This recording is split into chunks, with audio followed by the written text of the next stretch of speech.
नमस्कार। कहानी बैरल में आपका स्वागत है। लीजिए पेश है सोमदेव भट्ट द्वारा लिखित उपन्यास बेताल पच्चीसी। प्राचीन काल की बात है।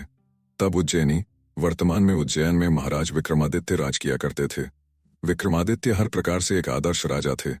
उनकी दानशीलता की कहानियां आज भी देश के कोने कोने में सुनी जाती हैं। राजा प्रतिदिन अपने दरबार में आकर प्रजा के दुखों को सुनते व उनका निवारण किया करते थे। एक दिन राजा के दरबार में एक भिक्षु आया और एक फल देकर चला गया। तब से वह भिक्षु प्रतिदिन राज दरबार में पहुंचने लगा। वह राजा को एक फल देता और राजा उसे कोषाध्यक्ष को सौंप देता। इस तरह 10 वर्ष व्यतीत हो गए। हमेशा की तरह एक दिन जब वह भिक्षु राजा को फल देकर चला गया, तो राजा ने उस दिन फल को कोषाध्यक्ष को न देकर एक पालतू बंदर के बच्चे को दे दिया, जो महल के किसी सुरक्षाकर्मी का था, और उससे छूटकर राजा के पास चला आया था। उस फल को खाने के लिए जब बंदर के बच्चे ने उसे बीज से तोड़ा तो उसके अंदर से एक बहुत ही उत्तम कोटि का बहुमूल्य रल निकला। यह देखकर राजा ने वह रल ले लिया और कोषाध्यक्ष को बुलाकर उससे पूछा, मैं रोज रोज भिक्षु द्वारा लाया हुआ जो फल तुम्हें देता हूं, वे फल कहाँ हैं?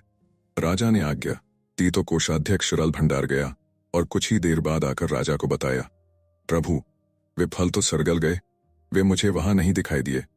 हाँ, चमकती झिलमिलाती रलों की एक राशि वहां अवश्य मौजूद है। यह सुनकर राजा कोषाध्यक्ष पर प्रसन्न हुए और उसकी निष्ठा की प्रशंसा करते हुए सारे रल उसे ही सौंप दिए। अगले दिन पहले की तरह जब वह भिक्षु फिर राजदरबार में आया तो राजा ने उससे कहा, हे भिक्षु, इतनी बहुमूल्य भेंट तुम प्रतिदिन मुझे क्यों अर्पित करते हो? अब मैं तब तक तुम्हारा यह फल ग्रहण नहीं करूंगा जब तक तुम इसका कारण नहीं बताओगे। राजा के कहने पर भिक्षु उन्हें अलग स्थान पर ले गया और उनसे कहा, हे राजन, मुझे एक मंत्र की साधना करनी है जिसमें किसी वीर पुरुष की सहायता अपेक्षित है। हे वीर श्रेष्ठ, उस कार्य में मैं आपकी सहायता की याचना करता हूँ। यह सुनकर राजा ने उसकी सहायता करने का वचन दे दिया। तब संतुष्ट होकर भिक्षु ने राजा से फिर कहा, देव, तब मैं आगामी अमावस्या को यहाँ के महाश्मशान में बरगद के पेड़ के नीचे आपकी प्रतीक्षा करूंगा। आप कृपया वहीं मेरे पास आ जाना। ठीक है, मैं ऐसा ही करूंगा। राजा ने उसे आश्वस्त किया। तब वह भिक्षु संतुष्ट होकर अपने घर चला गया। जब अमावस्या आई तो राजा को भिक्षु को दिए अपने वचन का स्मरण हो आया और वह नीले कपड़े पहन, माथे पर चंदन लगाकर तथा हाथ में तलवार लेकर गुप्त रूप से राजधानी से निकल पड़ा। राजा उस श्मशान में पहुंचा जहां भयानक गहरा और घुष्प अंधेरा छाया हुआ था। वहां जलने वाली चिताओं की लपटें बहुत भयानक दिखाई दे रही थीं। असंख्य नर कंकाल, खोपड़ियां एवं हड्डियां इधर उधर बिखरी पड़ी थीं। समूचा श्मशान भूत पिशाचों से भरा पड़ा था और सियारों की डरावनी आवाजें श्मशान की भयानकता को और भी ज्यादा बढ़ा रही थीं। निर्भय होकर राजा ने वहां उस भिक्षु को ढूंढा। भिक्षु एक वट वृक्ष के नीचे मंडल बना रहा था। राजा ने उसके निकट जाकर कहा, भिक्षु, मैं आ गया हूं, बताओ मुझे क्या करना होगा? राजा को उपस्थित देखकर भिक्षु बहुत प्रसन्न हुआ। उसने कहा, राजन, यदि आपने मुझ पर इतनी कृपा की है तो एक कृपा और कीजिए। आप यहाँ से दक्षिण की ओर जाइए। यहाँ से बहुत दूर श्मशान के उस छोर पर आपको शिष्पा शीशम का एक विशाल वृक्ष मिलेगा। उस पर एक मरे हुए मनुष्य का शरीर लटक रहा है। आप उस शव को यहाँ ले आइए और मेरा कार्य पूरा कीजिए। राजा विक्रमादित्य भिक्षु की बात मानकर वहां से दक्षिण की ओर चल पड़े। चलती हुई चिताओं के प्रकाश के सहारे वे उस अंधकार में आगे बढ़ते गए और बड़ी कठिनाई से उस वृक्ष को खोज पाए। वह वृक्ष चिताओं के धुएं के कारण काला पड़ गया था। उससे जलते हुए मांस की गंध आ रही थी। उसकी एक शाखा पर एक शव इस प्रकार लटका हुआ था जैसे किसी प्रेत के कंधे पर लटक रहा हो। राजा ने वृक्ष पर चढ़कर अपनी तलवार से डोरी काट डाली और शव को जमीन पर गिरा दिया। नीचे गिरकर वह शव बड़ी जोर से चीख उठा, जैसे उसे बहुत पीड़ा पहुंची हो। राजा ने समझा कि वह मनुष्य जीवित है। राजा को उस पर दया आई। अचानक उस शव ने जोर से अट्टहास किया। तब राजा समझ गया कि उस पर बेताल चढ़ा हुआ है। राजा उसके अट्टहास करने का कारण जानने की कोशिश कर रहा था कि अचानक शव में हरकत हुई और वह हवा में उड़ता हुआ पुनः उसी शाखा पर जा लटका।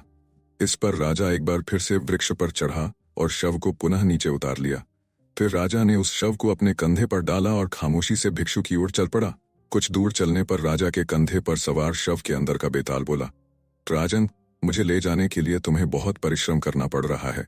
तुम्हारे श्रम के कष्ट को दूर करने एवं समय बिताने के लिए मैं तुम्हें एक कथा सुनाना चाहता हूँ, किंतु कथा के दौरान तुम मौन ही रहना। यदि तुमने अपना मौन तोड़ा तो मैं तुम्हारी पकड़ से छूटकर पुनः अपने स्थान को लौट जाऊंगा। राजा द्वारा सहमति जताने पर बेताल ने उसे एक रोचक कथा सुनाई। आर्यावर्त में वाराणसी नाम की एक नगरी है जहां भगवान शंकर निवास करते हैं। पुण्यात्मा लोगों के रहने के कारण वह नगरी कैलाश भूमि के समान जान पड़ती है। उस नगरी के निकट अगाध जल वाली गंगा नदी बहती है जो उसके कंठहार की तरह सुशोभित होती है। प्राचीन काल में उस नगरी में एक राजा राज करता था जिसका नाम था प्रताप मुकुट। प्रताप मुकुट का वज्र मुकुट नामक एक पुत्र था जो अपने पिता की ही भांति बहुत धीर, वीर और गंभीर था।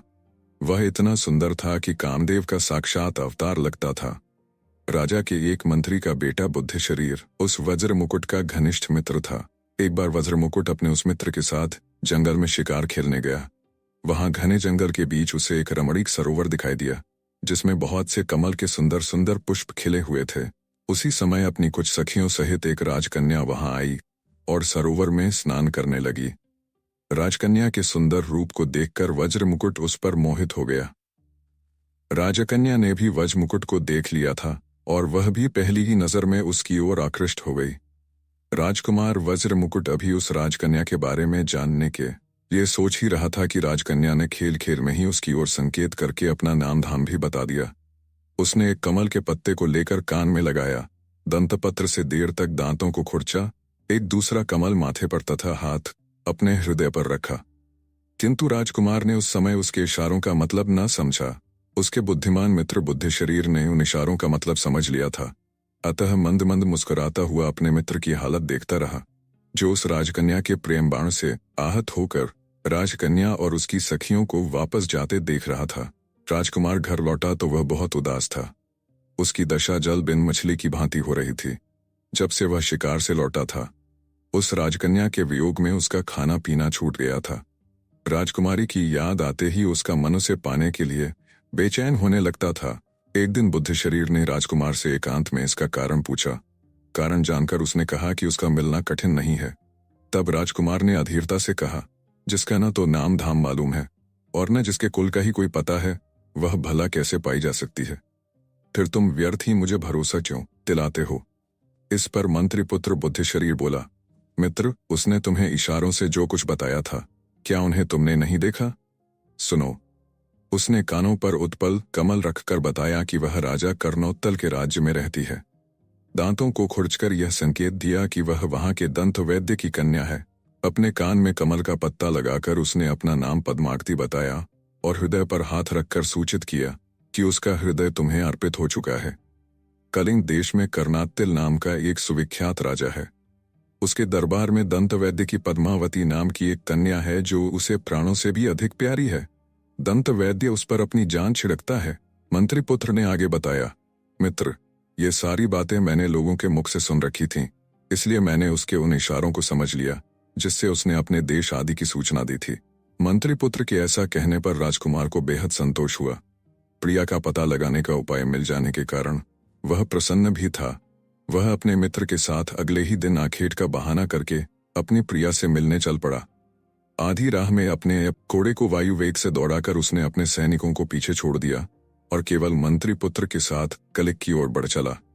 राजा कर्णोत्तिल के राज्य में पहुंचकर उसने दंत वैद्य की खोज की और उसका घर देख लिया।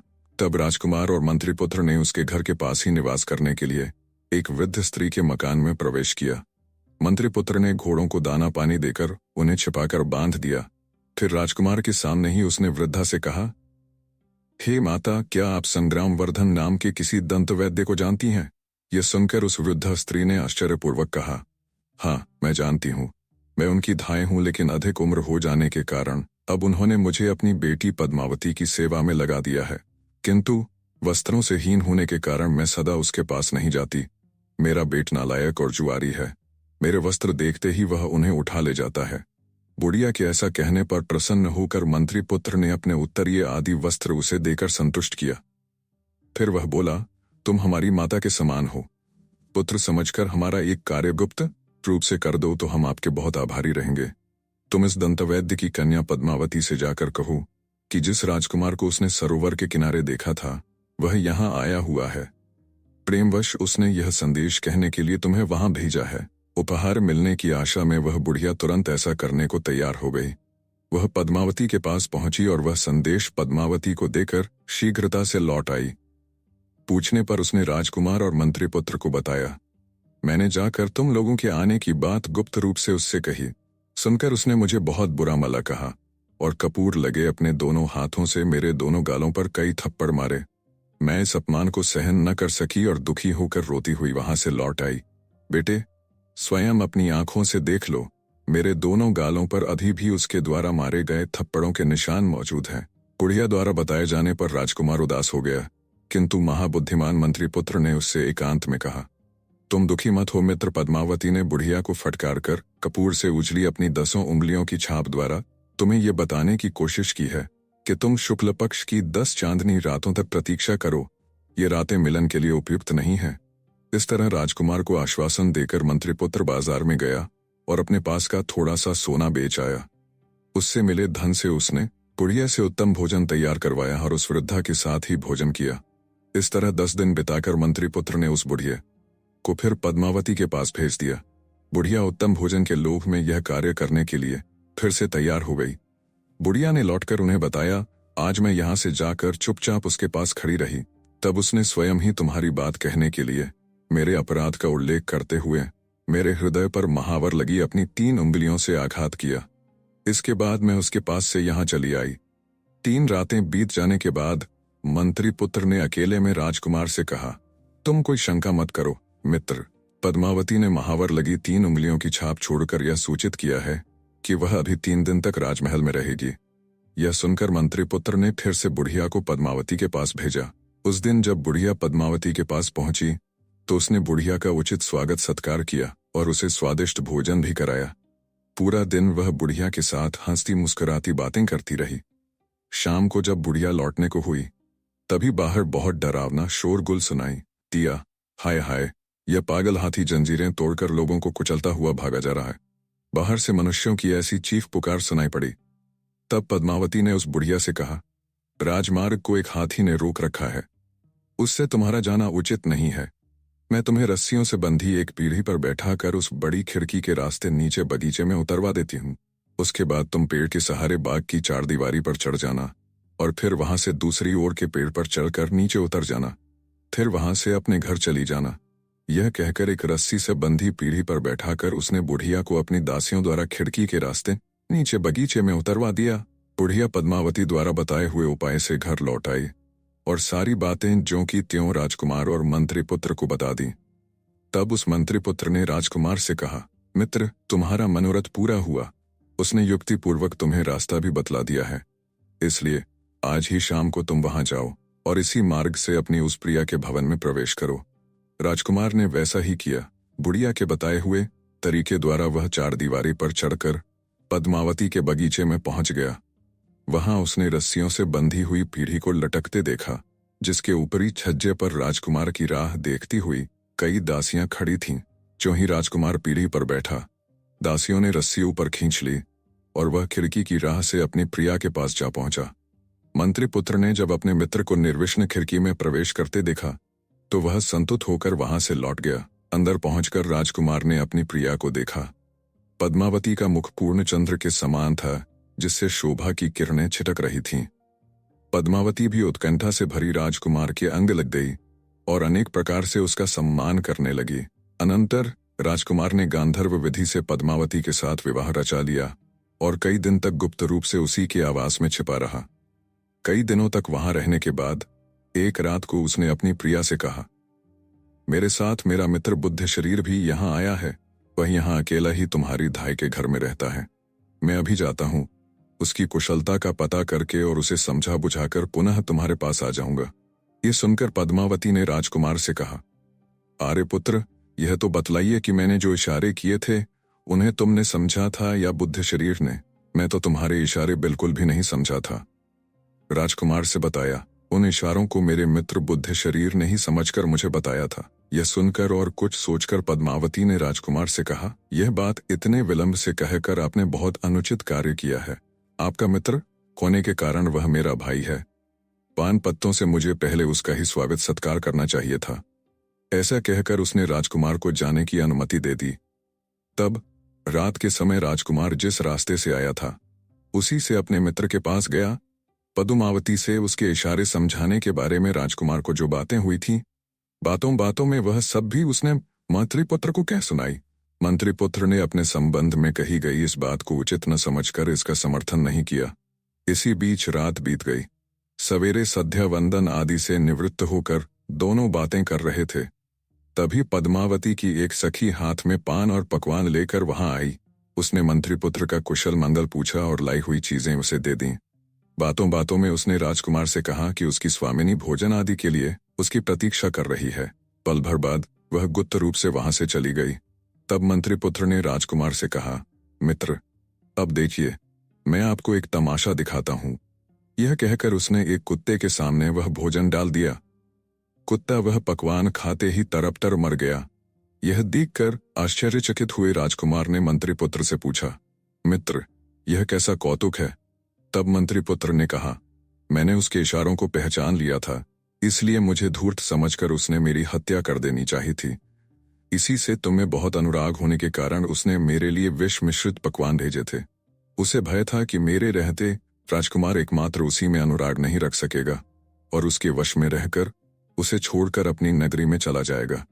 इसलिए उस पर क्रोध न करो, बल्कि उसे अपने माता पिता के त्याग के लिए प्रेरित करो और सोच विचार उसके हरण के लिए मैं तुम्हें जो युक्ति बतलाता हूं उसके अनुसार आचरण करो। मंत्रिपुत्र के ऐसा कहने पर राजकुमार यह कहकर उसकी प्रशंसा करने लगा कि सचमुच तुम बुद्धिमान हो।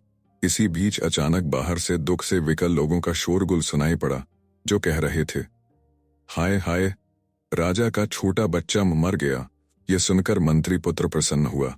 उसने राजकुमार से कहा, आज रात को तुम पद्मावती के घर जाओ। वहां तुम उसे इतनी मदिरा पिलाना कि वह बेहोश हो जाए और वह किसी मृतक के समान जान पड़े। जब वह बेहोश हो तो उस हालत में तुम एक त्रिशूल गर्म करके उसकी जांघ पर दाग देना और उसके गहनों की गठरी बांधकर रस्सी के सहारे खिड़की के रास्ते से यहां चले आना। उसके बाद मैं सोच विचार कर कोई वैसा उपाय करूंगा जो हमारे लिए कल्याणकारी हो। राजकुमार ने वैसा ही किया। उसने पद्मावती को जी भरकर मदिरा पिलाई और जब वह बेहोश हो गई तो उसकी जांघ पर त्रिशूल से एक बड़ा सा दाग बना दिया और उसके गहनों की गठरी बनाकर अपने साथ ले आया। सवेरे श्मशान में जाकर मंत्रिपुत्र ने तपस्वी का रूप धारण किया और राजकुमार को अपना शिष्य बनाकर उससे कहा, अब तुम इन आभूषणों में से मोतियों का हार लेकर बाजार में बेचने के लिए जाओ, लेकिन इसका दाम इतना अधिक बताना कि इसे कोई खरीद न सके। साथ ही यह भी प्रयल करो कि इसे लेकर घूमते हुए तुम्हें अधिक से अधिक लोग देखें। अगर नगर रक्षक तुम्हें पकड़ें तो बिना घबराए हुए तुम कहना कि मेरे गुरु ने इसे बेचने के लिए मुझे दिया है। तब राजकुमार बाजार में गया और वहां उस हार को लेकर घूमता रहा। उधर दंतवैद्य की बेटी की गहनों की चोरी की खबर पाकर नगर रक्षक उसका पता लगाने के लिए घूमते फिर रहे थे। राजकुमार को हार के साथ देखकर उन लोगों ने उसे पकड़ लिया। नगर रक्षक राजकुमार को नगरपाल के पास ले गए। उसने तपस्वी के वेश में राजकुमार को देखकर आदर सहित पूछा, भगवन, मोतियों का यह हार आपको कहाँ से मिला? पिछले दिनों दंतवैद्य की कन्या के आभूषण चोरी हो गए थे, जिनमें इस हार का भी जिक्र था। इस पर तपस्वी शिष्य बना राजकुमार बोला, इसे मेरे गुरु ने बेचने के लिए मुझे दिया है, आप उन्हीं से पूछ लीजिए। तब नगरपाल वहां आया तो तपस्वी रूपी मंत्रिपुत्र ने कहा, मैं तो तपस्वी हूं, सदा जंगलों में यहां वहां घूमता रहता हूं। संयोग से मैं पिछली रात इस श्मशान में आकर टिक गया था। यहां मैंने इधर उधर से आई हुई योगिनियों को देखा। उनमें से एक योगिनी राजपुत्र को ले आई और उसने उसका हृदय निकालकर भैरव को अर्पित कर दिया। मदिरा पीकर वह मायाविनी मतवाली हो गई और मुझे मोह चिढ़ाकर मेरी उस रुद्राक्ष माला को लेने दौड़ी, जिसके मनकों के साथ मैं तप कर रहा था। जब उसने मुझे बहुत तंग किया तो मुझे उस पर क्रोध आ गया। मैंने मंत्रबल से अग्नि जलाई और उसमें त्रिशूल तपाकर उसकी जंघा पर दाग दिया। उसी समय मैंने उसके गले से यह मोतियों का हार खींच लिया था। अब मैं ठहरा तपस्वी, यह हार मेरे किसी काम का नहीं है, इसलिए मैंने अपने शिष्य को इसे बेचने के लिए भेज दिया था। यह सुनकर नगरपाल राजा के पास पहुंचा और उसने राजा से सारा वृत्तांत कह सुनाया। राजा ने बात सुनकर उस मोतियों के हार को पहचान दिया। पहचानने का कारण यह था कि वह हार स्वयं राजा ने ही दंतवैद्य की बेटी को उपहार स्वरूप भेंट किया था। तब राजा ने अपनी एक विश्वास पात्र वृद्धा दासी को यह जांच करने के लिए दंतवैद्य के यहाँ भेजा कि वह पद्मावती के शरीर का परीक्षण कर यह पता करे कि उसकी जांघ पर त्रिशूल का चिन्ह है या नहीं। वृद्धा दासी ने जांच करके राजा को बताया कि उसने पद्मावती की जांघ पर वैसा ही एक दाग देखा है। इस पर राजा को विश्वास हो गया कि पद्मावती ही उसके बेटे को मारकर खा गई है। तब वह स्वयं तपस्वी वेंशधारी मंत्रीपुत्र के पास गए और पूछा कि पद्मावती को क्या दंड दिया जाए। मंत्रीपुत्र के कहने पर राजा ने पद्मावती को नग्नावस्था में अपने राज्य से निर्वासित कर दिया। नग्न करके वन में निर्वासित कर दिए जाने पर भी पद्मावती ने आत्महत्या नहीं की। उसने सोचा कि मंत्रिपुत्र ने ही यह सब उपाय किया है। शाम होने पर तपस्वी का वेश त्याग कर राजकुमार और मंत्रिपुत्र घोड़ों पर सवार होकर वहां पहुंचे जहां पद्मावती शोकमग्न बैठी थी। वे उसे समझा बुझाकर घोड़े पर बैठाकर अपने देश ले गए। वहां राजकुमार उसके साथ सुखपूर्वक रहने लगा। बेताल ने इतनी कथा सुनाकर राजा विक्रमादित्य से पूछा, राजन, आप बुद्धिमानों में श्रेष्ठ हैं, अतः मुझे यह बताइए कि यदि राजा क्रोधवश उस समय पद्मावती को नगर निवसेन का आदेश न देकर उसे मारने का आदेश दे देता अथवा पहचान लिए जाने पर वह राजकुमार का ही वध करवा देता, तो इन पति पली के वध का पाप किसे लगता? मंत्रिपुत्र को, राजकुमार को अथवा पद्मावती को? राजन, यदि जानते हुए भी तुम मुझे ठीक ठीक नहीं बतलाओगे तो विश्वास जानो कि तुम्हारे सिर के 100 टुकड़े हो जाएंगे। बेताल के ऐसा कहने पर सब कुछ जानते हुए भी राजा विक्रमादित्य ने शाप के भय से उससे यूं कहा, योगेश्वर, इसमें न जानने योग्य क्या है? इसमें इन तीनों का कोई पाप नहीं है। जो पाप है वह राजा कर्णोत्यल का है। बेताल बोला, इसमें राजा का पाप क्या है? जो कुछ किया वह तो उन तीनों ने किया। हंस यदि चावल खा जाएं तो इसमें कौओं का क्या अपराध है? तब विक्रमादित्य बोला, उन तीनों का कोई दोष नहीं था। पद्मावती और राजकुमार कामिनी में जल रहे थे। वे अपने स्वार्थ साधन में लगे हुए थे, अतः वे भी निर्दोष थे। उनका विचार नहीं करना चाहिए। लेकिन राजा कर्णोत्पाल अवश्य पाप का भागी था। राजा होकर भी वह नीति शास्त्र नहीं जानता था। उसने अपने गुप्तचरों के ढारा अपनी प्रजा से भी सच झूठ का पता नहीं लगवाया। वह धूर्तों के चरित्र को नहीं जानता था। फिर भी बिना विचारे उसने जो कुछ किया उसके लिए वह पाप का भागी हुआ। शव के अंदर प्रविष्ट उस बेताल से जब राजा ने मौन छोड़कर ऐसी युक्तियुक्त बातें कहीं, तब उनकी दृढ़ता की परीक्षा लेने के लिए अपनी माया के प्रभाव से वह राजा विक्रमादित्य के कंधे से उतरकर इस तरह कहीं चला गया कि राजा को पता भी नहीं चला। फिर भी राजा घबराया नहीं। राजा ने उसे फिर से ढूंढ निकालने का निश्चय किया और वापस उसी वृक्ष की ओर लौट पड़ा। महाराज विक्रमादित्य पुनः उसी शिष्पा वृक्ष के नीचे पहुंचे। वहां चिता की मटमैली रोशनी में उनकी नजर भूमि पर पड़े उस शव पर पड़ी जो धीरे धीरे कराह रहा था। उन्होंने शव को उठाकर कंधे पर डाला और चुपचाप उसे उठाए तेज गति से लौट पड़े। कुछ आगे चलने पर शव के अंदर से बेताल की आवाज आई, राजन, तुम अत्यंत अनुचित क्लेश में पड़ गए, अतः तुम्हारे मनोरंजन के लिए मैं एक कहानी सुनाता हूँ, सुनो। यमुना किनारे ब्रह्मस्थल नाम का एक स्थान है जो ब्राह्मणों को दान में मिला हुआ था। वहाँ वेदों का ज्ञाता अग्निस्वामी नाम का एक ब्राह्मण था। उसके यहाँ मंदरावती नाम की एक अत्यंत रूपवती कन्या उत्पन्न हुई। जब वह कन्या युवती हुई तब 3 कान्यकुब्ज ब्राह्मण कुमार वहां आए जो समान भाव से समस्त गुणों से अलंकृत थे। उन तीनों ने ही उसके पिता से अपने लिए कन्या की याचना की, किंतु कन्या के पिता ने उनमें से किसी के भी साथ कन्या का विवाह करना स्वीकार नहीं किया, क्योंकि उसे भय हुआ कि ऐसा करने पर वे तीनों आपस में ही लड़ मरेंगे। इस तरह वह कन्या कुंवारी ही रही। हाँ, वे तीनों ब्राह्मण कुमार भी चकोर का व्रत लेकर उसके मुखमंडल पर टकटकी लगाए रात दिन वहीं रहने लगे। एक बार मंदारवती को अचानक दाह ज्वर हो गया और उसी अवस्था में उसकी मौत हो गई। उसके मर जाने पर तीनों ब्राह्मण कुमार शोक से बड़े विकल हुए और उसे सजा संवार कर श्मशान ले गए, जहां उसका दाह संस्कार किया। उनमें से एक ने वहीं अपनी एक छोटी सी मढ़ैया बना ली और मंदारवती की चिता की भस्म अपने सिराहने रखकर एवं भीख में प्राप्त अन्न पर निर्वाह करता हुआ वहीं रहने लगा। दूसरा उसकी अस्थियों की भस्म लेकर गंगा तट पर चला गया और तीसरा योगी बनकर देश देशांतरों के भ्रमण के लिए निकल पड़ा। योगी बना वह ब्राह्मण घूमता फिरता एक दिन वत्रोलक नाम के गांव में जा पहुंचा। वहां अतिथि के रूप में उसने एक ब्राह्मण के घर में प्रवेश किया। ब्राह्मण द्वारा सम्मानित होकर जब वह भोजन करने बैठा तो उसी समय एक बालक ने जोर जोर से रोना शुरू कर दिया। बहुत बहलाने समझाने पर भी जब बालक चुप न हुआ तो घर की मालकिन ने क्रुद्ध होकर उसे हाथों में उठा लिया और जलती हुई अग्नि में फेंक दिया। आग में गिरते ही कोमल शरीर वाला वह बालक जलकर राख हो गया। यह देखकर उस योगी को रोमांच हो आया।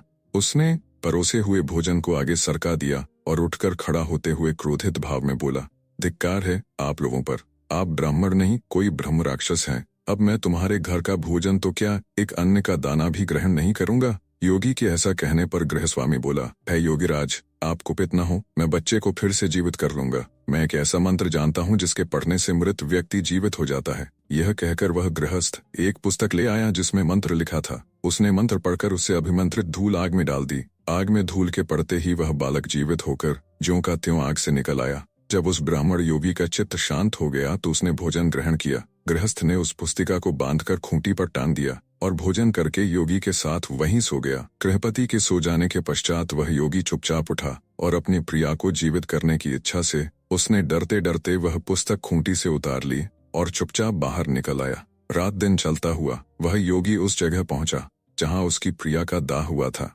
वहां पहुंचते ही उसने उस दूसरे ब्राह्मण को देखा जो मंदारवती की अस्थियां लेकर गंगा में डालने गया था। तब उस योगी ने उससे तथा उस पहले ब्राह्मण से जिसने वहां कुटिया बना ली थी और चिता भस्म से सेज रच रखी थी कहा कि तुम यह कुटिया यहाँ से हटा लो जिससे मैं एक मंत्र शक्ति के द्वारा इस भस्म हुई मंदारवती को जीवित करके उठा सकूं। इस प्रकार उन्हें बहुत समझा बुझाकर उसने वह कुटिया उजाड़ डाली। तब वह योगी पुस्तक खोलकर मंत्र पढ़ने लगा। उसने धूल को अभिमंत्रित करके चिता भस्म में डाल दिया और मंदारवती उसमें से जीती जागती निकल आई। अन्न में प्रवेश करके निकलते हुए उसके शरीर की कांति पहले से भी अधिक तेज हो गई थी। उसका शरीर अब ऐसा लगने लगा था जैसे वह सोने का बना हुआ। इस प्रकार उसको जीवित देखकर वे तीनों ही काम पीड़ित हो गए और उसको पाने के लिए आपस में लड़ने झगड़ने लगे। जिस योगी ने मंत्र से उसे जीवित किया था वह बोला कि वह स्त्री उसकी है, उसने उसे मंत्र तंत्र से प्राप्त किया है। दूसरे ने कहा कि तीर्थों के प्रभाव से मिली वह उसकी भार्या है। तीसरा बोला कि उसकी भस्म को रखकर अपनी तपस्या से उसने उसे जीवित किया है, अतः उस पर उसका ही अधिकार है। इतनी कहानी सुनाकर बेताल ने विक्रमादित्य से कहा, राजन, उनके इस विवाद का निर्णय करके तुम ठीक ठीक बताओ कि वह स्त्री किसकी होनी चाहिए। यदि तुम जानते हुए भी न बतला पाए तो तुम्हारा सिर फटकर अनेक टुकड़ों में बंट जाएगा। बेताल द्वारा कहे हुए शब्दों को सुनकर राजा विक्रमादित्य ने कहा, है बेताल, जिस योगी ने कथ उठाकर भी मंत्र तंत्र से उसे जीवित किया वह तो उसका पिता हुआ। ऐसा काम करने के कारण उसे पति नहीं होना चाहिए, और जो ब्राह्मण उसकी अस्थियां गंगा में डाल आया था उसे स्वयं को उस स्त्री का पुत्र समझना चाहिए कि तू जो उसकी भस्म की शैया पर आलिंगन करते हुए तपस्या करता रहा और श्मशान में ही बना रहा, उसे ही उसका पति कहना चाहिए, क्योंकि गाढ़ी प्रीति वाले उस ब्राह्मण ने ही पति के समान आचरण किया था। तूने ठीक उत्तर दिया राजा, किंतु ऐसा करके तूने अपना मौन भंग कर दिया, इसलिए मैं चला वापस अपने स्थान पर। यह कहकर बेताल उसके कंधे से उतरकर लोप हो गया। राजा ने भिक्षु के पास ले जाने के लिए उसे फिर से पाने के लिए कमर कसी, क्योंकि धीर वृत्ति वाले लोग प्राण देकर भी अपने दिए हुए वचन की रक्षा करते हैं। तब राजा फिर से उसी स्थान की ओर लौट पड़ा जहां से वह शव को उतार कर लाया था। शिष्पा वृक्ष पर चढ़कर विक्रमादित्य ने फिर बेताल को उतारा और उसे कंधे पर डालकर चुपचाप भिक्षु की ओर चल पड़ा। कुछ आगे चलने पर शव में बैठा बेताल फिर से बोला, राजन, रात के समय इस भयानक श्मशान में आते जाते तुम घबरा नहीं रहे हो, यह आश्चर्य की बात है। लो, तुम्हारी जी बहलाने के लिए मैं तुम्हें फिर एक कथा सुनाता हूँ। पाटलिपुत्र नाम का एक जगत विख्यात नगर है। प्राचीन काल में वहां विक्रम केसरी नाम का एक राजा था जिसके पास ऐश्वर्य के सारे सामान मौजूद थे। उसका खजाना बहुमूल्य रलों से सदैव ही भरा रहता था। उसके पास एक शुक तोता था जिसने श्राप के कारण यह जन्म पाया था। वह तोता समस्त शास्त्रों का ज्ञाता और दिव्य ज्ञान से युक्त था। उस तोते का नाम था विदग्ध चूड़ामृन। उस तोते के परामर्श से राजा ने अपने समान कुल वाली मगध की राजकुमारी चंद्रप्रभा से विवाह किया। उस राजकुमारी के पास भी सोमिका नाम की एक वैसी ही सारिका मैना थी जो समस्त विज्ञानों को जानने वाली थी। वे दोनों तोता मैना अपने बुद्धिबल से अपने स्वामियों पति पत्नी की सेवा करते हुए वहां एक ही पिंजरे में रहते थे। एक दिन उत्कंठित होकर उस तोते ने मैना से कहा, सुभगे, तुम मेरे साथ एक सेज पर सो, एक आसन पर बैठो, एक साथ भोजन करो और हमेशा के लिए मेरी ही हो जाओ। मैना बोली, मैं पुरुष जाति का संसर्ग नहीं चाहती, क्योंकि वे दुष्ट और कृतघ्न होते हैं। मैना की बात सुनकर तोता बहुत आहत हुआ। उसके स्वाभिमान को ठेस पहुंची। वह बोला, तुम्हारा यह कथन बिल्कुल मिथ्या है मैना। पुरुष दुष्ट नहीं होते, दुष्ट तो स्त्रियां होती हैं और वे क्रूर हृदय वाली भी होती हैं। तोते की बात पर दोनों में झगड़ा पैदा हो गया। तब उन दोनों ने शर्त लगाई कि यदि मैना झूठी हो तो वह तोते से विवाह कर लेगी, और यदि तोते की बात गलत निकले तो वह मैना का दास बन जाएगा। निर्णय के लिए वे दोनों राजसभा में बैठे हुए राजपुत्र के पास गए। अपने पिता के न्यायालय में बैठे हुए राजपुत्र ने जब उन दोनों के झगड़े का वृत्तांत सुना, तब उसने मैना से कहा, सारिका, पहले तुम ये बतलाओ कि पुरुष किस प्रकार कृतघ्न होते हैं। मैना ने कहा, सुनिए। अपने पक्ष की पुष्टि के लिए उसने पुरुषों का दोष सिद्ध करने वाली यह कथा सुनाई। सारिका द्वारा सुनाई हुई कथा इस धरती पर कामंदिका नाम की एक बहुत बड़ी नगरी है। वहां अर्थदत्त नाम का एक बहुत धनी व्यापारी रहता था। व्यापारी के यहाँ एक पुत्र ने जन्म लिया तो व्यापारी ने उसका नाम धनदत्त रखा। पिता की मृत्यु के बाद धनदत्त बहुत उच्छृंखल हो गया। वह बुरे लोगों की संगति में उठने बैठने लगा। उसके कुछ धूर्त मित्रों ने उसे जुआ आदि दुर्व्यसनों में डाल दिया। थोड़े ही दिनों में इन व्यसनों के चलते धनदत्त का सारा धन जाता रहा। लज्जावश स्वदेश छोड़कर विदेश भ्रमण हेतु चल दिया। चलते चलते वह चंदनपुर नाम के एक गांव में पहुंचा। वहां भोजन के निमित्त उसने एक व्यापारी के घर में प्रवेश किया। व्यापारी ने धनदत्त को कुलीन परिवार का समझकर उसका कुल आदि पूछा और फिर आदर सहित अपने घर में ठहरा लिया। व्यापारी धनदत्त के व्यवहार से इतना खुश हुआ कि उसने रलावती नाम की अपनी कन्या भी उसे ब्याह दी और दहेज में ढेर सारा धन भी दे दिया। तब वह धनदत्त वहीं अपने श्वशुर के घर में रहने लगा। कुछ समय बीतने पर सुख के कारण वह अपनी पिछली दुर्गति भूल गया। धन मिल जाने से वह फिर व्यसनों में फंस गया और स्वदेश जाने के लिए उद्यत हो गया। प्रलावली अपने माता पिता की इकलौती संतान थी, अतः वह व्यापारी उसे अपने पास से दूर नहीं जाने देना चाहता था। लेकिन उस दुष्ट ने बड़ी कठिनाई से किसी तरह उसे अनुमति देने के लिए विवश कर दिया। अनंतर एक वृद्धा के साथ गहनों से अलंकृत अपनी स्त्री को लेकर वह उस देश से चल पड़ा। चलते चलते वे बहुत दूर तक जंगल में जा पहुंचे। वहां चोरों का भय बतलाकर उसने अपनी स्त्री के गहने लेकर अपने पास रख लिए। धन के लोभ से उस पापी ने अपनी गुणवती स्त्री और उस वृद्धा को एक खंदक में धकेल दिया। खंदक में गिरते ही वृद्धा तो मर गई, लेकिन झाड़ियों में उलझ जाने के कारण उसकी पत्नी नहीं मरी। किसी तरह वह रोती बिखलती उस खंदक से बाहर निकल आई। उसका शरीर क्षत विक्षत हो गया था। जगह जगह राह पूछती वह बड़ी कठिनाई से अपने पिता के घर पहुंच पाई। अचानक इस रूप में उसके लौट आने पर उसके माता पिता सित्ते में आ गए। उन्होंने कारण पूछा तो रोते रोते उसने कहा, पिताजी, डाकुओं ने हमें मार्ग में लूट लिया। वे मेरे पति को बांध कर ले गए। उन्होंने मुझे और वृद्धा को खंदक में फेंक दिया। वृद्धा तो मर गई, किंतु ईश्वर की कृपा से मेरे प्राण बच गए। मैं खंदक में चीखती चिल्लाती रही। देवयोग से एक पथिक ने मेरी आवाज सुन ली और मुझ पर कृपा करके मुझे खंदक से बाहर निकाला। मैं किसी प्रकार मार्ग में राहगीरों से रास्ता पूछती हुई यहाँ तक पहुंची हूँ। बेटी के मुख से उसकी विपदा का हाल सुनकर उसके माता पिता ने उसे धीरज बंधाया। तब वह सती अपने पति का ध्यान करती हुई माता पिता के पास ही रहने लगी। उधर उसके पति ने स्वदेश पहुंचकर थोड़े ही दिनों में अपने साथ लाया हुआ धन जुए आदि में गंवा दिया। जब वह बिल्कुल कंगाल हो गया तो उसने सोचा, क्यों न अपने श्वशुर के पास जाकर फिर धन मांग लाऊं। मैं उनसे कहूंगा कि उनकी पुत्री उसके घर भली प्रकार रह रही है। ऐसा विचार कर वह ससुराल की ओर चल पड़ा। जैसे ही वह ससुराल के करीब पहुंचा, छत पर खड़ी उसी दिशा में देखती उसकी पत्नी ने उसे पहचान लिया और तुरंत दौड़ते हुए नीचे उतर आई। दौड़कर वह उस पापी के चरणों में जा गिरी। डरे हुए अपने पति को उसने वह सारा वृत्तांत कह सुनाया कि पहले किस प्रकार उसने झूठ मूठ अपने पिता से डाकुओं के उपद्रव की बात कही थी। सारी बात जानकर धनदत्त में हौसला पैदा हो गया और उसने निर्णय लेकर अपने श्वशुर के घर में प्रवेश किया। उसके श्वशुर ने प्रसन्नतापूर्वक अपने दामाद का स्वागत सत्कार किया, इस प्रसन्नता में कि उसका दामाद डाकुओं की गिरफ्त से जीवित बच आया है। उसने अपने मित्रों और संबंधियों को बुलाकर महोत्सव मनाया। तत्पश्चात धनदत्त वहां अपनी पत्नी सहित अपने श्वशुर के धन पर फिर से मौज करने लगा। इतनी कथा सुनाकर मैना ने आगे का वृत्तांत कहा। है राजन, एक बार रात के समय उस नृशंस ने जो कुछ किया वह यद्यपि कहने के योग्य नहीं है, किंतु फिर भी कथा के प्रसंग में कहना पड़ रहा है। उस दुष्ट ने अपनी गोद में सोई हुई पत्नी की हत्या कर दी और उसके सारे गहने लेकर चुपचाप अपने देश की ओर चला गया। जब मैना ने आक्षेप लगाया कि पुरुष ऐसे पापी होते हैं, तो राजपुत्र ने तोते से कहा, हे शुक, सारिका अपनी बात कह चुकी है। प्रत्युत्तर में तुम्हें जो भी कहना है कहो। तब तोते ने उन्हें यह कथा सुनाई। शुक द्वारा कही हुई कथा। तोता बोला, हे देव, स्त्रियां भयानक साहस वाली, दुश्चरित्रा और पापिनी होती हैं। इस संदर्भ में आप यह कथा सुनिए। हर्षवती नाम की एक नगरी में एक धनवान बनिया रहता था। वासुदत्ता नाम की उसकी एक कन्या थी जो अत्यंत सुंदर थी।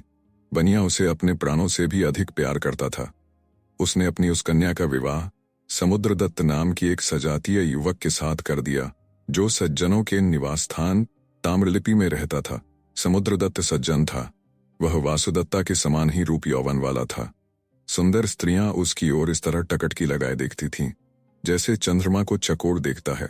एक बार जब वासुदत्ता का पति अपने देश में था और वह अपने पिता के घर थी तो उसने दूर से एक पुरुष को देखा। उस सुंदर युवक को देखकर वह चंचल स्त्री कामातुर हो गई और अपनी सखी द्वारा उसे गुप्त रूप से बुलवाकर उसके साथ काम क्रीड़ाएं की। उसके बाद भी वह उससे गुप्त रूप से अनेकों बार मिली। उसकी उस सखी के अलावा किसी और को उसकी करतूतों का पता न चला। एक दिन उसका पति अपने देश से वापस लौटा तो उसके सास ससुर ने उसका बहुत आदर सत्कार किया और उसे उचित मान सम्मान दिया। अपनी इकलौती संतान वासुदत्ता का पति होने के कारण उनके लिए वह सबसे प्रिय व्यक्ति था। वह सारा दिन उत्सव उल्लास में बीता।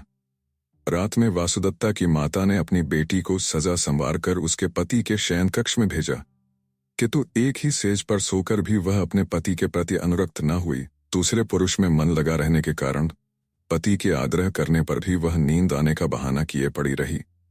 तब राह की थकावट और मदिरा के नशे से चूर उसके पति को जल्द ही नींद आ गई।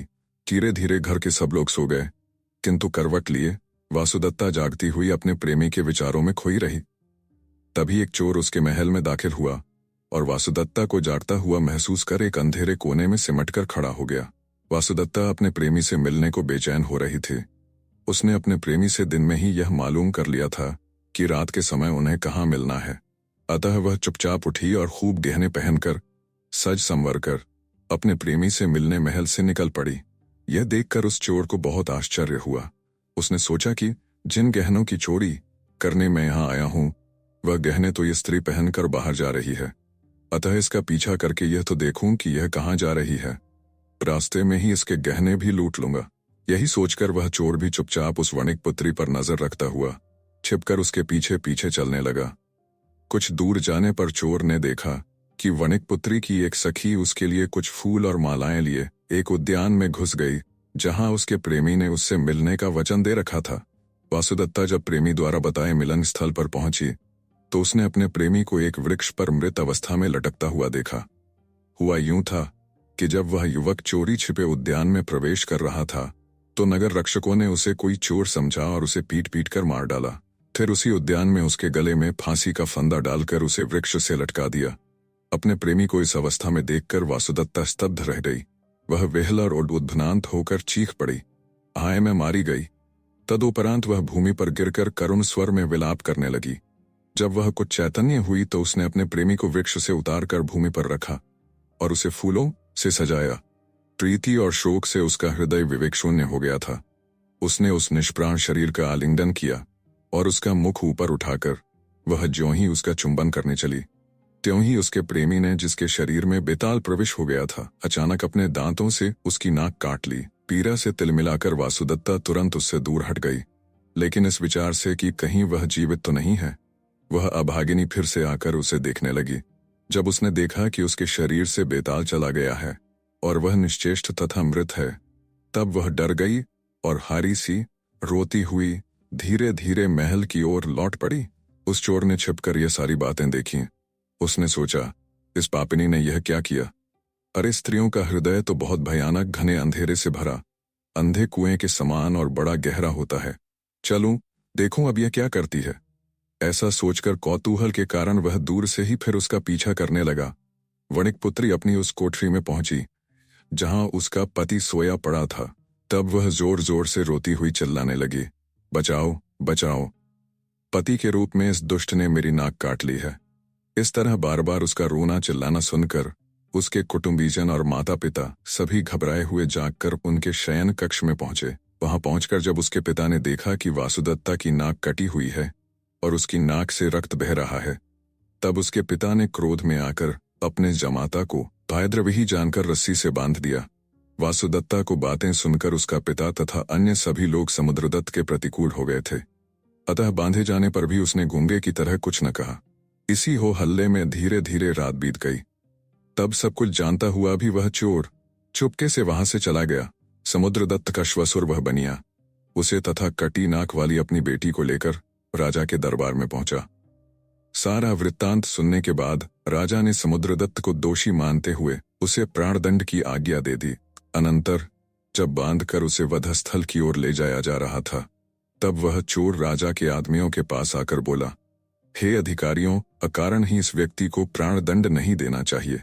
यह निर्दोष है, सारी बातें मैं जानता हूं। तुम लोग मुझे राजा के पास ले चलो, जिससे मैं उन्हें सारा वृत्तांत कह सकूं। उसके ऐसा कहने पर कर्मचारी उसे राजा के पास ले गए। वहां अभयदान मानकर उस चोर ने आरंभ से उस रात की सारी बातें राजा को कह सुनाई। उसने राजा से कहा, महाराज, यदि आपको मेरी बातों पर विश्वास न हो तो सत्य की स्वयं ही जांच करवाएं।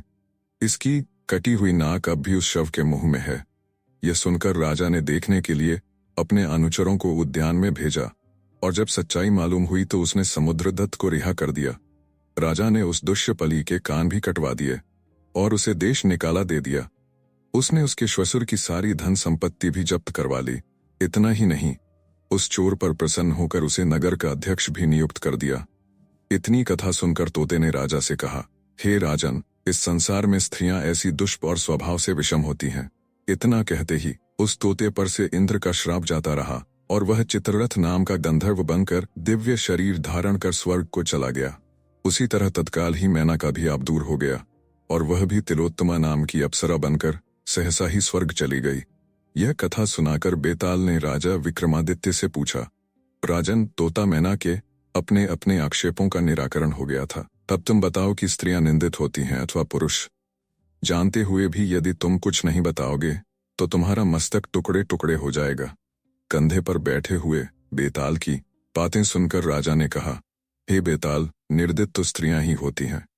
पुरुष शायद ही कोई कभी और कहीं वैसा दुराचारी होता है, लेकिन ज्यादातर स्त्रियां प्रायः सभी जगह और सदा ही वैसी होती हैं।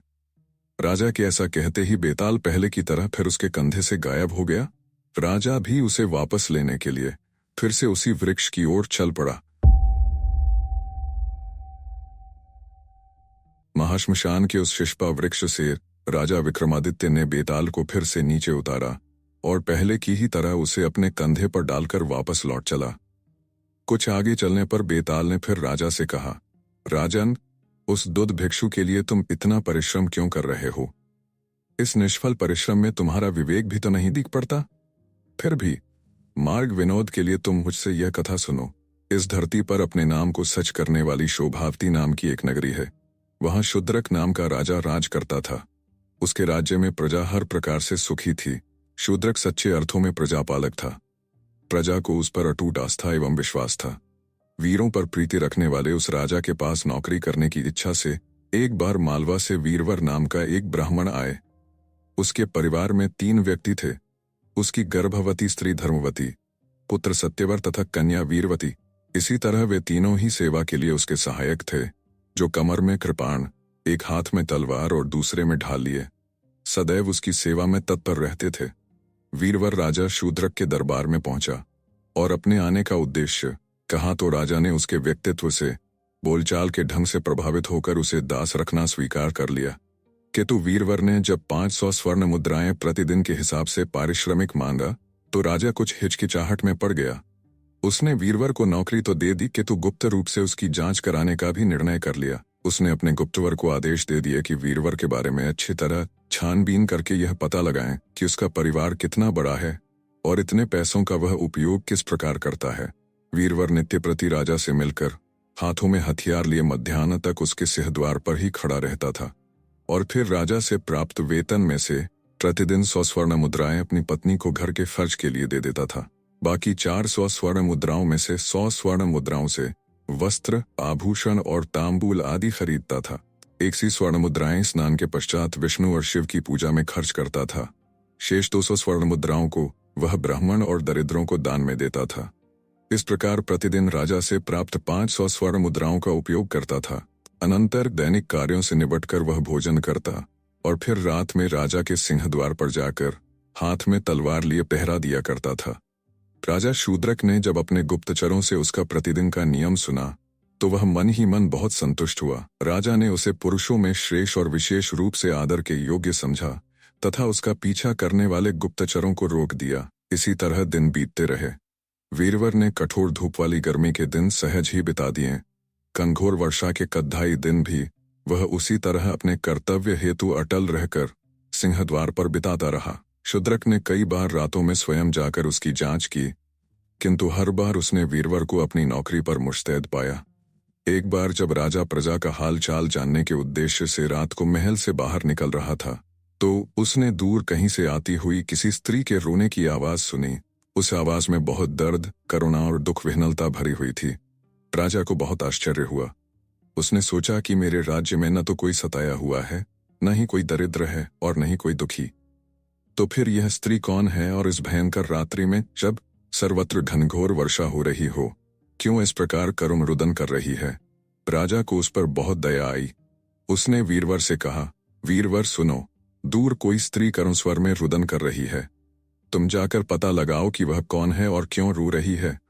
राजा की बात सुनकर वीरवर ने जो आज्ञा कहा और अपनी कमर में कटार खोंसकर हाथों में तलवार लिए तुरंत वहां से निकल पड़ा। बाहर घनघोर वर्षा हो रही थी। रह रहकर बिजली कौंद रही थी और बादल ऐसे गरज रहे थे जैसे फट पड़ने के लिए वे बेचैन हो रहे हों। वीरवर को इतनी कर्तव्य निष्ठा के साथ ऐसे बुरे मौसम में भी राजाज्ञा का पालन करने के लिए जाते देख राजा को उस पर बहुत दया आई। उसे कौतूहल भी हुआ, इसलिए वह भी उसके पीछे पीछे हाथ में तलवार लिए लुकता छिपता हुआ चल पड़ा। उसका अनुसरण करता हुआ वीरवर नगर के बाहर जा पहुंचा। वहां उसने एक सरोवर के किनारे एक स्त्री को विलाप करते देखा, जो बार बार हाँ वीर, हाँ काका स्वामी, हाँ त्यागी, तुम्हारे बिना कैसे रहूंगी कहती वह हुई रो रही। वीरवर ने आश्चर्यचकित होकर पूछा, हे सुबगे, तुम कौन हो और रात के इस प्रहर में इस प्रकार क्यों रो रही हो? तब वह स्त्री बोली, हे वीरवर, मैं पृथ्वी हूं। इस समय मेरे स्वामी राजा शूद्रक हैं, जो धर्मात्मा है। आज से तीसरे दिन उनकी मृत्यु हो जाएगी। फिर मैं उनके समान किस दूसरे राजा को अपने स्वामी के रूप में पाऊंगी? यही गम मुझे खाए जा रहा है। इसी शोक से दुखी होकर मैं उनके तथा अपने लिए विलाप कर रही हूं। यह सुनकर वीरवर ने उससे कहा, है देवी, क्या कोई ऐसा उपाय है जिससे जगत के रक्षक उस राजा की मृत्यु को रोका जा सके? हाँ है, स्त्री के रूप में धरती बोली, और वह उपाय केवल तुम ही कर सकते हो वीरठर। तो देवी, मुझे वह उपाय शीघ्रता से बतलाइए जिससे मैं उसे कर सकूं, नहीं तो मेरे जीवन का कुछ भी अर्थ नहीं रह जाएगा। यह सुनकर पृथ्वी ने कहा, वत्स, तुम्हारे समान वीर और स्वामी भक्त दूसरा कौन है? अतः तुम राजा के कल्याण का उपाय सुनो। यहाँ से कुछ दूर देवी चंडिका का एक मंदिर है। यदि तुम अपने पुत्र की बलि देवी चंडिका को दे दो तो राजा की मृत्यु नहीं होगी, वह 100 वर्ष तक और जी सकेंगे। यदि तुम आज ही यह काम कर सको तो ठीक है, अन्यथा आज से तीसरे दिन राजा की मृत्यु अवश्यंभावी है। इस पर कर्तव्यनिष्ठ वीरवर ने कहा, देवी, अपने स्वामी का जीवन बचाने के लिए मैं कुछ भी करने को सदैव ही तत्पर हूं। मैं आज ही जाकर यह कार्य करता हूं। तुम्हारा कल्याण हो वत्स। तब ऐसा कहकर पृथ्वी अंतर्ध्यान हो गई। छिपकर पास ही खड़े राजा ने उन दोनों का वार्तालाप सुना और वह वीरवर आगे क्या करता है इसी प्रतीक्षा करने लगा। घर पहुंचकर वीरवर ने अपनी पत्नी धर्मवती को जगाया और राजा के लिए पुत्र की बलि देने के लिए धरती ने जो कुछ कहा था वह उसे कह सुनाया। सुनकर उसकी पत्नी ने कहा, नाथ, स्वामी का जीवन अवश्य बचाना चाहिए। आप इसी समय अपने पुत्र को बुलाकर उससे सारा वृत्तांत कहें। तब वीरवर ने अपने बालक सत्यवर को जगाकर सारा वृत्तांत उसे बताया और कहा, बेटा, चंडिका देवी को तुम्हारी बलि दिए जाने पर ही हमारे स्वामी बच पाएंगे, नहीं तो आज से तीसरे दिन उनकी मृत्यु हो जाएगी। यह सुनते ही उस बालक ने अपने नाम को सार्थक करते हुए निर्भीक होकर कहा, पिताजी, यदि मेरे प्राणों के बदले हमारे स्वामी का जीवन बचता है तो मैं इस कार्य को सहर्ष करने को तैयार हूं। मैंने जो उनका अन्न खाया है मैं उससे उकरण हो जाऊंगा। आप तुरंत मेरी बलि का प्रबंध कीजिए जिससे मुझे शांति मिल सके। सत्यवर के ऐसा कहने पर वीरवर ने कहा, बेटा, तुम धन्य हो, तुम सचमुच ही मेरे पुत्र हो। मुझे तुम पर बहुत गर्व है। वीरवर के पीछे पीछे आए हुए राजा ने ये सारी बातें सुनी। उसने सोचा, अरे, ये तो सभी एक ही जैसे वीर है। अंततः वीरवर ने अपने बेटे सत्यवर को कंधे पर उठा लिया। उसकी पत्नी धर्मवती ने अपनी बेटी वीरवती को ले लिया और रात के समय चंडिका के मंदिर में गए। राजा शूद्रक भी छिपकर उनके पीछे पीछे गया। मंदिर में पहुंचकर वीरवर ने देवी के सम्मुख अपने बेटे को कंधे से उतारा। सत्यवर ने बड़े धैर्य से देवी को प्रणाम किया और कहा, हे देवी, मेरे मस्तक का उपहार स्वीकार करो, जिससे हमारे स्वामी राजा शूद्रक अगले 100 वर्षों तक जीवित रहकर निष्कंटक राज कर सकें। वीरवर ने पुत्र के ऐसा कहते ही धन्य धन्य कहते हुए अपनी तलवार निकाली और उससे अपने पुत्र का मस्तक काटकर देवी चंडिका को अर्पण करते हुए कहा, हे देवी, मेरे पुत्र के इस बलिदान से हमारे स्वामी 100 वर्ष तक जीवित रहें। उसी समय अंतरिक्ष से आकाशवाणी हुई, हे वीरवर, तुम धन्य हो। तुम्हारे समान स्वामी भक्त और कोई नहीं है, जिसने अपने एकमात्र गुणी पुत्र का बलिदान देकर अपने राजा शूद्रक को जीवन दिया है। राजा शूद्रक छिपकर ये सारी बातें देख और सुन रहे थे। तभी वीरवर की कन्या वीरवती आगे बढ़ी और मरे भाई के मस्तक को आलिंगन करती हुई शोक से विह्वल बुरी तरह से रोने लगी। तदनंतर उसने भी भाई के शोक में अपने प्राण त्याग दिए। यह देखकर वीरवर की पत्नी ने कहा, हे स्वामी, राजा का कल्याण तो हो गया, अब मैं भी आपसे कुछ कहती हूँ। हमारा पुत्र चला गया, हमारी बेटी ने उसके शोक में अपने प्राण त्याग दिए, तो मैं भी अब जीकर क्या करूंगी। मुझ मूर्ख ने राजा के कल्याण के लिए पहले ही देवी को अपना मस्तक क्यों अर्पित नहीं किया। इसलिए अब मेरी आपसे यही प्रार्थना है कि मुझे भी आज्ञा दें कि मैं अपने बच्चों के शरीरों के साथ अग्नि में प्रवेश करूं। जब धर्मवती ने आग्रहपूर्वक ऐसा कहा तो वीरवर बोला, हे मनस्विनी, ठीक है, तुम ऐसा ही करो, तुम्हारा कल्याण हो। एकमात्र बच्चों का शोक ही जिसके पास बच रहा है, ऐसे में तुमको अब जीवन से क्या अनुराग है। तुम्हें इस बात का दुख होना चाहिए कि मैंने पहले ही अपने प्राण क्यों नहीं त्याग दिए। यदि किसी और के मरने से राजा का कल्याण होता तो मैं पहले ही अपना जीवन उत्सर्ग न कर देता, किंतु तुम थोड़ी देर ठहर जाओ, तब तक मैं तुम्हारी चिता हेतु कुछ लकड़ियों का प्रबंध कर देता हूं। यह कहकर वीरवर ने लकड़ियों की एक चिता तैयार की, अग्नि से उसे प्रज्वलित किया और उस चिता पर दोनों बच्चों के शव रख दिए। तब उसकी धर्मपरायण पत्नी उसके पैरों में जा गिरी।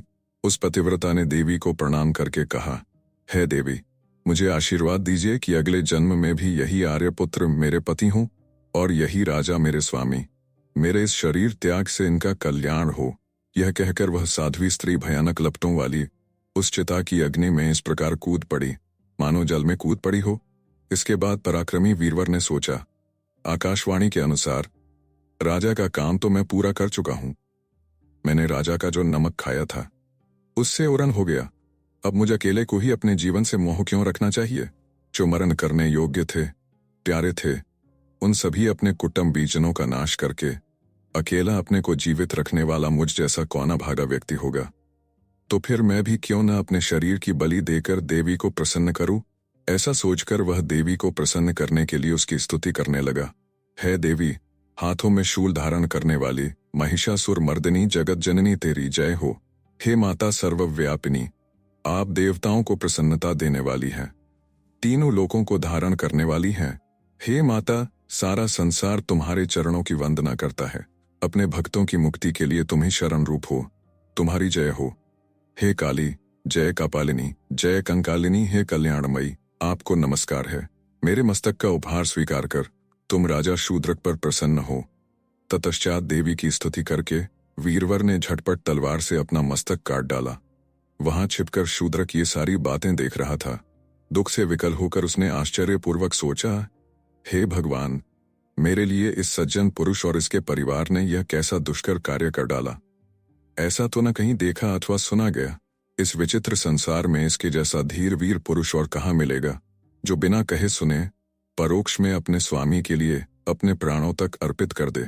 यदि इसके उपकार का प्रत्युपकार मैं न कर सकूं, तो मेरे राजा होने का अर्थ ही क्या रह गया। फिर तो मेरे और एक पशु के जीवन में कोई अंतर ही नहीं है। ऐसा सोचकर राजा शूद्रक ने अपनी तलवार म्यान से निकाली और देवी की प्रतिमा के सामने प्रार्थना की, हे भगवती, मैं आपकी शरण में आ रहा हूं, अतः आप मेरे मस्तक का उपहार लेकर प्रसन्न हो और मुझ पर कृपा करें। अपने नाम के अनुरूप आचरण करने वाले इस वीरवर ने मेरे लिए ही अपने प्राणों का त्याग किया है, अतः मेरे प्राण लेकर आप प्रसन्न हो और वीरवर तथा उसके पुत्र पुत्री एवं पली को पुनर्जीवित कर दें। यह कहकर राजा ने जो ही तलवार से अपना मस्तक काटना चाहा, तभी आकाशवाणी हुई, हे राजन, तुम ऐसा दुस्साहस मत करो, मैं तुम्हारी वीरता से प्रसन्न हूं। मेरा आशीर्वाद है कि यह ब्राह्मण तत्काल अपने परिवार सहित जीवित हो जाएगा। इतना कहकर आकाशवाणी मौन हो गई। वीरवर भी अपने पुत्र, कन्या तथा पत्नी सहित अक्षत शरीर होकर जी उठा। यह दृश्य देखकर राजा फिर छिप गया और प्रसन्नता के आंसुओं से भरी आंखों से उन्हें देखता रहा। वीरवर ने अपने बच्चों तथा स्त्री सहित अपने को भी सोता हुआ सा देखा और उसका मन क्रांत हो गया। वीरवर ने अपनी पत्नी और बच्चों को अलग अलग ले जाकर पूछा, तुम लोग तो आग में जलकर भस्म हो गए थे, फिर जीवित कैसे हो गए? और मैंने भी तो अपना मस्तक काट डाला था, मैं भी जीवित बचा हूं। यह मेरी भ्रांति है या देवी ने सचमुच हम पर कृपा की है? वीरवर के ऐसा कहने पर उसकी पत्नी एवं बच्चों ने कहा, पिताश्री, हम लोग सचमुच जीवित हो गए हैं, यह देवी का अनुग्रह है। यद्यपि हम अभी तक यह बात जान नहीं पाए हैं। वीरवर ने भी यही समझा कि ऐसी ही बात है, पर उसका काम पूरा हो चुका था, अतः वह अपनी स्त्री एवं बच्चों सहित अपने घर लौट आया। घर पर स्त्री एवं बच्चों को छोड़कर उसी रात वह पहले की तरह फिर से राजा की ड्योढ़ी पर पहुंचा और अपनी नौकरी पर मुस्तैद हो गया। यह देखकर राजा शूद्रक भी सबकी आंखों से बचकर फिर अपने महल की छत पर जा चढ़ा। वहां से राजा ने पुकारकर पूछा, ये ओढ़ी पर कौन है? तब वीरवर ने कहा, स्वामी, यहां मैं हूं। आपकी आज्ञा से मैं उस स्त्री को देखने गया था, पर मेरे देखते ही देखते वह गायब हो गई। वीरवर की यह बात सुनकर राजा को बड़ा विस्मय हुआ, क्योंकि उसने तो सारा हाल अपनी आंखों के सामने देखा था। वह सोचने लगा, यह कैसा मनस्वी पुरुष है जो धीर, वीर एवं समुद्र के समान गंभीर है। अभी अभी इसने जो कुछ किया है उसका एक शब्द भी अपने मुंह पर लाना नहीं चाहता। धन्य है वीरवर, ऐसे वीर पुरुष सौभाग्य से ही किसी किसी को नसीब हुआ करते हैं। इसी तरह की बातें सोचता हुआ राजा चुपचाप महल की छत से उतर आया। बाकी की रात उसने अंतःपुर में जाकर बिता दी।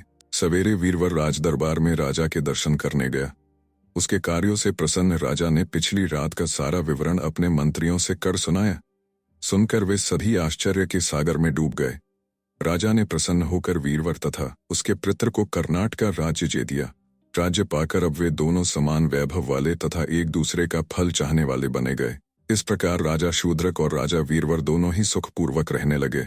बेताल ने यह अद्भुत कथा सुनाकर राजा विक्रमादित्य से पूछा, हे राजन, यह बतलाओ कि उन दोनों में से बड़ा वीर कौन था? जानते हुए भी यदि तुम नहीं बताओगे तो तुम्हें पहले की तरह ही शाप लगेगा। यह सुनकर राजा ने बेताल को उत्तर दिया, बेताल, उन दोनों में से बड़ा राजा शूद्रक ही था। बेताल बोला, राजन, सबसे बड़ा वीर क्या वीरवर नहीं था? उसने तो स्वयं राजा के कल्याण हेतु अपना मस्तक तक काट डाला था। या फिर उसकी पत्नी, उसने भी तो अपना बलिदान दिया था। उसके पुत्र सत्यवर ने भी कौन सा कम वीरता का काम किया था। राजा के कल्याण हेतु उसने भी तो सहर्ष मां चंडिका को अपना मस्तक अर्पण कर दिया था। वह तो बालक होने पर भी वीरता का उत्कर्ष था। तब फिर तुम शूद्रक को सबसे बड़ा वीर किस लिए कर रहे हो? बेताल के इस कथन पर विक्रमादित्य बोला, हे बेताल, ऐसी बात नहीं है। वीरवर का जन्म ऐसे कुल में हुआ था जिसके बालक अपने प्राण, अपने स्त्री और अपने बच्चों की बलि देकर भी स्वामी की रक्षा अपना परम धर्म मानते हैं।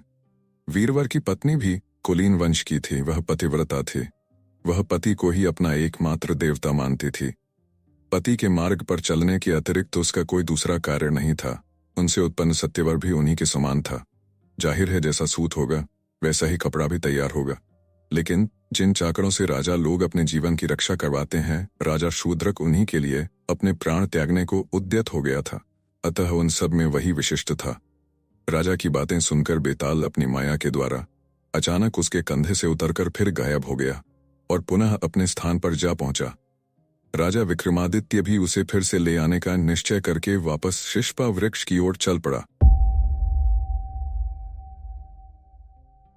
शिंशपा वृक्ष से विक्रम ने पहले की भांति ही बेताल को नीचे उतारा और उसे कंधे पर लादकर चुपचाप आगे बढ़ चला। कुछ आगे चलने पर बेताल ने फिर मौन भंग किया। वह बोला, राजन, तुम एक कथकर कार्य में लगे हुए हो जिससे मुझे तुम अत्यंत प्रिय हो गए हो। अतः रास्ते में तुम्हारे श्रम को भुलाने के लिए तुम्हें मैं यह कहानी सुनाता हूँ। बहुत पहले उज्जैनी में हरिस्वामी नाम का एक सद्गुणी ब्राह्मण रहता था। वह राजा पुष्यसेन का प्रिय सेवक एवं मंत्री था। उस गृहस्थ ब्राह्मण की पत्नी भी उसी के अनुरूप थी। हरिस्वामी की 2 संतानें थीं। बड़ा देवस्वामी नाम का एक पुत्र और छोटी एक कन्या, जिसका नाम सोमप्रभा था। सोमप्रभा बहुत ही सुंदर थी और अपने रूप लावण्य के लिए प्रसिद्ध थी। जब सोमप्रभा के विवाह का समय आया तो उसने अपने पिता से कहा, पिताश्री, यदि आप मेरा विवाह करने के इच्छुक हैं तो किसी वीर, ज्ञानी अथवा अलौकिक विद्याएं जानने वाले के साथ करें, अन्यथा मैं किसी और से विवाह नहीं करूंगी। यह सुनकर हरिस्वामी उसके लिए उसकी रुचि का वर ढूंढने के लिए चिंतित रहने लगे।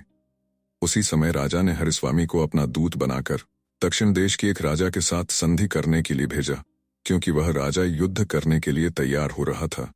जब उसने वहां जाकर अपना कार्य संपन्न कर लिया, तब उसके पास एक श्रेष्ठ ब्राह्मण आया। उसने हरिस्वामी की कन्या के रूप लावण्य की बात सुन रखी थी। उसने अपने लिए उसकी कन्या की मांग की। हरिस्वामी ने कहा, मेरी कन्या पति के रूप में या तो अलौकिक विद्याएं जानने वाले को या ज्ञानी अथवा वीर व्यक्ति को ही स्वीकार करेगी, अन्य किसी को नहीं। अतः आप बतलाएं कि आप इनमें से कौन हैं। इस पर उस ब्राह्मण ने कहा, ए ब्राह्मण श्रेष्ठ, मैं अलौकिक विद्याओं का ज्ञाता हूँ। हरिस्वामी ने तब उससे अपनी विद्या का कुछ चमत्कार दिखलाने को कहा। उस ब्राह्मण ने अपनी विद्या के प्रभाव से तत्काल एक आकाशगामी रथ तैयार कर दिया। फिर उस ब्राह्मण ने हरिस्वामी को अपने उस मायावी रथ में बैठाया और उसे स्वर्ग आदि लोक दिखला लाया। इसके बाद संतुष्ट हुए हरिस्वामी को वह दक्षिण देश के राजा की उस सेना के पास लौटा लाया जहां वह अपने काम से आया था।